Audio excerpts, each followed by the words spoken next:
plenty of evidence that the economy is slowing, and we really should fear recessions far more than we fear being ahead of the inflation target range for a little bit longer.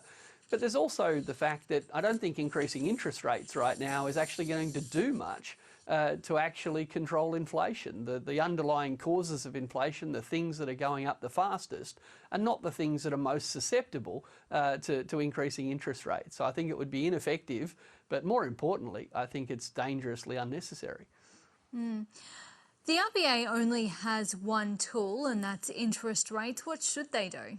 Well, that's the problem. We've kind of delegated this problem, inflation, to one agency with one lever, when the reality is, as over time the underlying causes of inflation have changed, we haven't kept our policy up to date. And the reality is that in this day and age, we've got profit-driven inflation, we've got supply shocks from things like COVID and things like the war in Ukraine, and we've also increasingly got climate shocks affecting things like the insurance industry very significantly. So back in the day when we thought the RBA had this and their one lever would be enough, even if we were right then, we're clearly not right now. Well, the RBA Act says that the Reserve Bank should act to the greatest advantage of Australian people. What does that greatest advantage look like? Well, exactly, and these are the big questions that were ignored in the review. Of course, the 2 to 3% inflation range isn't mentioned in the RBA Act.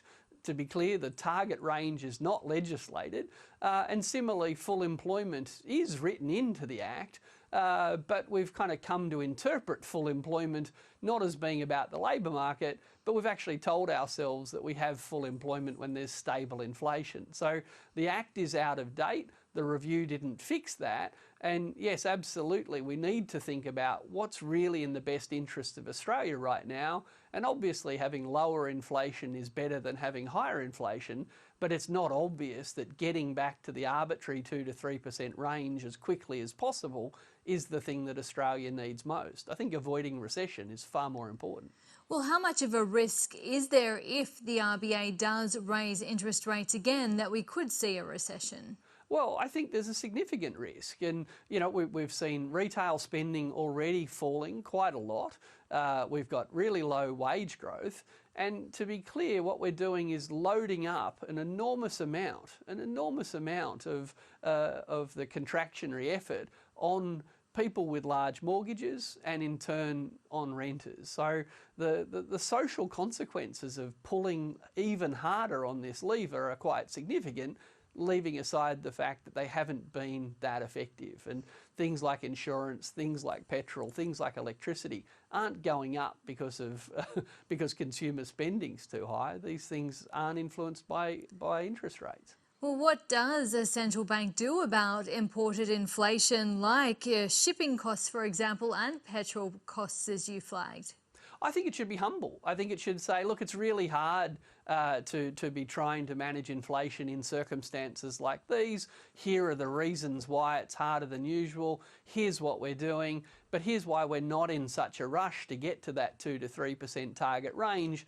These imported inflation, these things beyond our control, we're aware of them, we're keeping an eye on them, but we're not panicking about them. But let's flip it on its head. When inflation was below the target range, which it was for many years, inflation, when it was below the target range, we didn't hear people saying the RBA must desperately increase inflation. We must get to that 2 to 3% target range as quick as we can.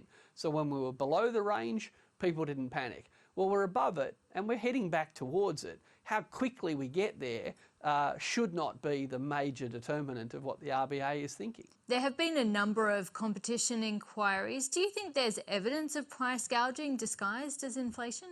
Oh, there absolutely is. There's been plenty of evidence of price gouging. There's been plenty of evidence that profits have been putting upward pressure on prices and inflation. And, the reality is in Australia, a lot of people tried to deny that at the time. The Australia Institute published research showing this was the case years ago.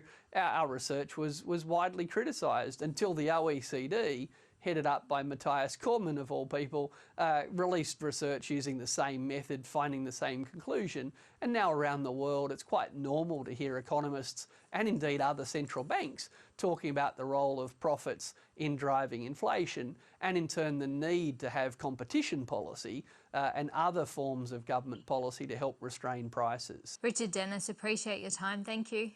Thank you.